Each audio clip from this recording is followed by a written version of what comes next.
नमस्कार, आप देख रहे हैं बी स्टार न्यूज। आपके साथ मैं अंजलि। आप सभी का स्वागत है हमारे इस खास प्रोग्राम में।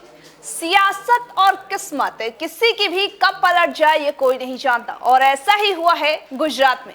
जी हाँ, गुजरात की सियासत में रातों रात ना जाने कौन सी आंधी आई और अपने साथ मुख्यमंत्री की कुर्सी में बड़ा फेरबदल कर गई। रातों रात ही गुजरात के दादा भूपेंद्र पटेल को गुजरात का मुखिया बना दिया गया। लेकिन आखिर भूपेंद्र पटेल ही क्यों? आइए आपको बताते हैं अपने इस खास रिपोर्ट में।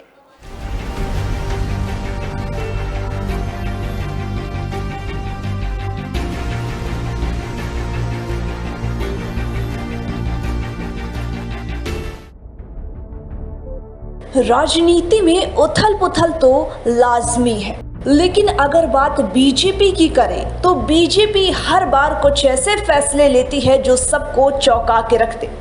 और गुजरात के मुख्यमंत्री के चुनाव में भी कुछ ऐसा ही हुआ है जिसको किसी की उम्मीद नहीं थी, वही हुआ। दरअसल बीते 2 दिनों में ही गुजरात की गद्दी का भाग्य परिवर्तन हो गया है। आपको बता दें कि विजय रूपाणी के इस्तीफे के 24 घंटे के अंदर ही गुजरात के नए मुख्यमंत्री पद पर फैसला हो गया है और गुजरात के नए मुख्यमंत्री के रूप में भूपेंद्र पटेल को चुना गया है। बीजेपी ने एक बार फिर से चौंकाते हुए भूपेंद्र रजनीकांत पटेल को राज्य का अगला सीएम चुना है। चौंकाया इसीलिए क्योंकि पहली बार विधायक बने पटेल का नाम मुख्यमंत्री के रेस में एक बार भी सामने नहीं आया था। विधायक दल की बैठक के बाद पार्टी पर्यवेक्षक नरेंद्र सिंह तोमर ने उनके नाम का ऐलान किया है। दरअसल अब आपको बताते हैं कि आखिर भूपेंद्र पटेल कौन है, ये कहां से आए। भूपेंद्र पटेल की उम्र लगभग 59 साल की बताई जाती है। भूपेंद्र पटेल 2015 से 2017 तक अहमदाबाद शहरी विकास प्राधिकरण के अध्यक्ष भी रह चुके हैं। इससे पहले वह 2010 से 2015 तक गुजरात के सबसे बड़े शहरी निकाय अहमदाबाद नगर निगम की स्थायी समिति के अध्यक्ष रहे थे। पटेल को करीब से जानने वाले लोग भी ये कहते हैं कि वे बेहद ही नरम स्वभाव के हैं, जो लोगों से चेहरे पर मुस्कान के साथ ही मिलते हैं। अगर इनकी शिक्षा की बात करें तो सिविल इंजीनियरिंग में डिप्लोमा रखने वाले पटेल विधानसभा चुनाव लड़ने से पहले स्थानीय राजनीति में सक्रिय थे और अहमदाबाद जिले की मेम नगर पालिका के सदस्य भी रहे और 2 बार इसके अध्यक्ष भी बने। अहमदाबाद में जन्मे पटेल ने दुनिया के अनेक हिस्सों का दौरा किया है। उनकी पत्नी हेतलबेन गृहिणी है। भूपेंद्र पटेल गुजरात की घाट लोडिया विधानसभा सीट से वर्तमान में विधायक है। वे पाटीदार समाज से आते हैं। भूपेंद्र पटेल की छवि एक कुशल प्रशासक की है। राजनीति में उन्हें अज्ञात शत्रु भी माना जाता है। उन्होंने 2017 में पहला विधानसभा चुनाव लड़ा था तथा साथ ही गुजरात में सबसे अधिक 1,17,000 मतों से विजेता बने थे। भूपेंद्र पटेल लंबे समय से राजनीति से जुड़े हुए हैं। वे सामाजिक और राजनीतिक तौर पर अच्छा अनुभव भी रखते हैं।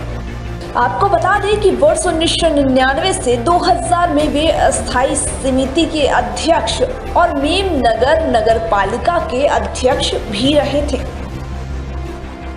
2010 से 2015 के दौरान ही वे थलतेज वार्ड से पार्षद रहे थे। 2015 से 2017 के दौरान वे ओडा यानी कि अहमदाबाद शहरी विकास प्राधिकरण के अध्यक्ष रह चुके हैं। तो वहीं सामाजिक जिम्मेदारियों की अगर बात करें तो वो 2008 से 2010 में एएमसी के स्कूल बोर्ड के उपाध्यक्ष भी रह चुके हैं। बीते विधानसभा चुनाव में उन्होंने पहली बार जीत दर्ज की और करीब 3.5 साल के बाद उन्हें प्रदेश का नेतृत्व करने का मौका मिल गया। वे पटेल पाटीदार संगठनों सरदार धाम और विश्व उमिया फाउंडेशन में ट्रस्टी भी हैं। तो वहीं भूपेंद्र पटेल आनंदीबेन के बेहद करीबी माने जाते हैं। जिस तरह आनंदीबेन पटेल को पद से हटाया गया था, उसका बदला अब उन्होंने भूपेंद्र पटेल को मुख्यमंत्री बना करके ले लिया है। भूपेंद्र पटेल अहमदाबाद म्यूनिसिपल कॉरपोरेशन और अहमदाबाद अर्बन डेवलपमेंट अथॉरिटी में रह चुके हैं। बहुत से लोग तो ये भी मानते हैं कि उन्हें मुख्यमंत्री बनाए जाने से राज्य में बीजेपी मजबूत होगी। लेकिन दिलचस्प बात तो यह है कि प्रधानमंत्री नरेंद्र मोदी भी जब 20 साल पहले गुजरात के मुख्यमंत्री बने थे, तो उससे पहले वह कभी मंत्री नहीं रहे थे।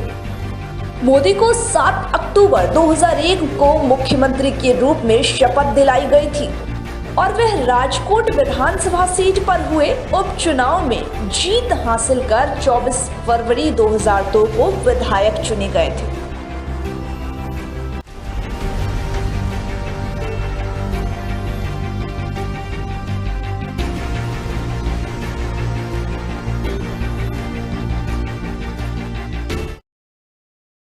भूपेंद्र पटेल के गुजरात के सीएम बनाने के बाद से मानो राजनीति में सियासी गलियारियों में हड़कंप मच गया है।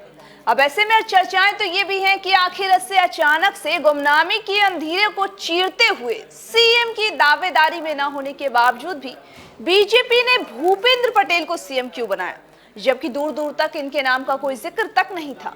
लोग तरह तरह के मुद्दों से भी इस दावेदारी को जोड़कर देख रहे हैं, लेकिन जो प्रमुख मुद्दा है वो है पाटीदारी समाज। देखिए कैसे।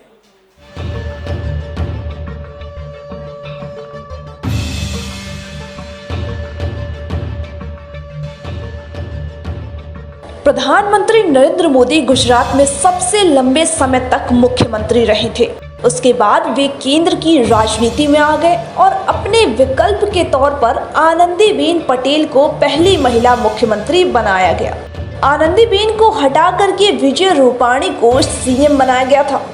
गुजरात में सरकार बनने में पाटीदार समाज की बड़ी भूमिका रही है। पाटीदार आंदोलन से उभरे नेता हार्दिक पटेल कांग्रेस में शामिल हो गए और प्रदेश में बीजेपी को नुकसान पहुंचाना शुरू कर दिया।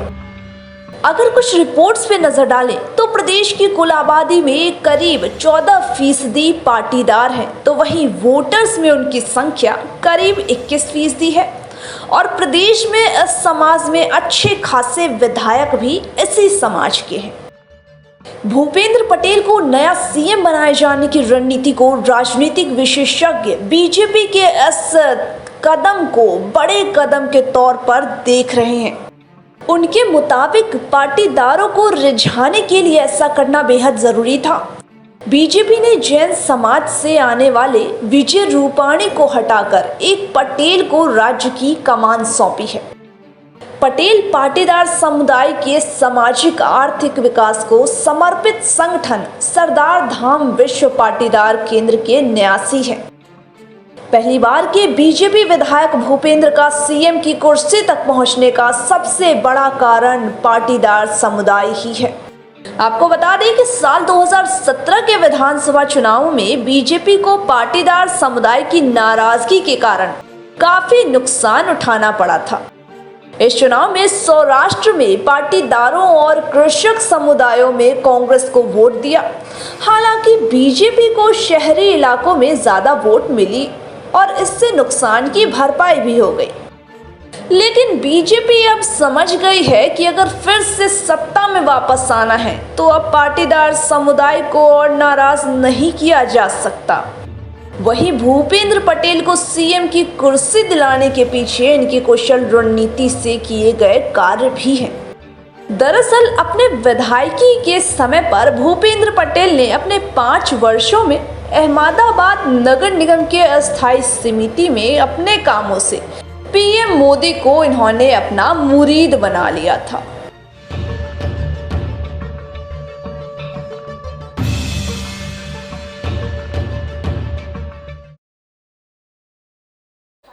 भूपेंद्र पटेल के गुजरात के सीएम बनाने का फैसला बीजेपी को किस हद तक फायदा पहुंचाएगा, ये तो वक्त ही बताएगा। क्या बीजेपी भूपेंद्र पटेल के जरिए पाटीदार समुदाय को साधने के लिए अपने इस प्रयास में साथ पाएगी? क्या गुजरात के सबसे बड़े समुदाय पाटीदार समुदाय को साधने में बीजेपी सफल होगी? ये तो खैर आने वाला वक्त ही बताएगा। फिलहाल इस हमारे खास पेशकश में बस इतना ही। देश दुनिया की तमाम बाकी खबरों के लिए बने रहिए हमारे साथ और देखते रहिए AB स्टार न्यूज।